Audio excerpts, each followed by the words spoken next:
Noodle doodle. चींटी और हाथी। बहुत पहले की बात है। एक घना जंगल था जहाँ बड़े बड़े जानवर रहते थे। इनमें सबसे बड़ा और ताकतवर हाथी था। वो खुद को सबसे ज्यादा ताकतवर समझता था और कमजोर जानवरों को मजाक समझता था, खास तौर पर छोटे जानदारों को बिल्कुल खातिर में नहीं लाता था। एक दिन हाथी जंगल में चलते चलते चींटियों के एक बिल के करीब पहुंचा। वो अपनी लंबी सूंड से मिट्टी अड़ाने लगा, जिससे चींटियों का बिल खराब हो गया और बेचारी चींटियां दाएं बाएं भागने लगी। चींटियों की मलिका हाथी के पास गई और अदब से बोली, जंगल के बादशाह, आप बहुत ताकतवर हैं, मगर बराहे करम हमें नुकसान न पहुंचाएं।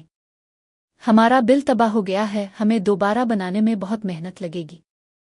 हाथी ने जोर से कहकहा लगाया और कहा, तुम इतनी छोटी हो, तुम्हारी कोई हैसियत नहीं। मैं जब चाहूं तुम्हें मसल सकता हूं। ये सुनकर चींटियों की मालिका को बहुत दुख हुआ, मगर उसने खामोशी इख्तियार की और अपने साथियों के साथ बिल बनाने में लग गई। लेकिन एक नंदी चींटी ने फैसला किया कि वो हाथी को सबक सिखाएगी। अगले दिन जब हाथी आराम कर रहा था, चींटी ने चुपके से इसके बड़े कान के अंदर घुसकर जोर जोर से काटना शुरू कर दिया। हाथी दर्द से तड़प उठा और जोर जोर से धाड़ने लगा, मगर जितना वो सूंड हिलाता, चींटी और अंदर जाकर काटती।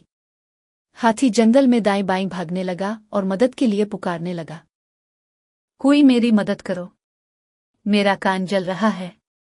मगर किसी ने भी हाथी की मदद न की। आखिरकार हाथी थककर जमीन पर बैठ गया और चींटी से रहम की भीख मांगने लगा, ए नन्ही चींटी, बराहे करम मुझे मुआफ कर दो। मैंने तुम्हारी ताकत को कम समझा था। अब मैं प्रॉमिस करता हूं कि कभी किसी छोटे जानदार को नुकसान नहीं पहुंचाऊंगा।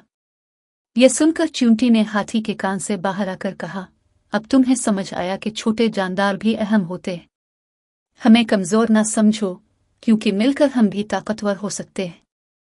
हाथी ने शर्मिंदा होकर सर झुका लिया और आइंदा कभी किसी कमजोर को तंग न करने का प्रॉमिस किया। इस दिन के बाद जंगल के तमाम जानवर सुकून से रहने लगे और चींटी और हाथी भी अच्छे दोस्त बन गए। सबक: हमें किसी को भी कमजोर या हकीर नहीं समझना चाहिए, क्योंकि हर जानदार की अपनी अहमियत होती है।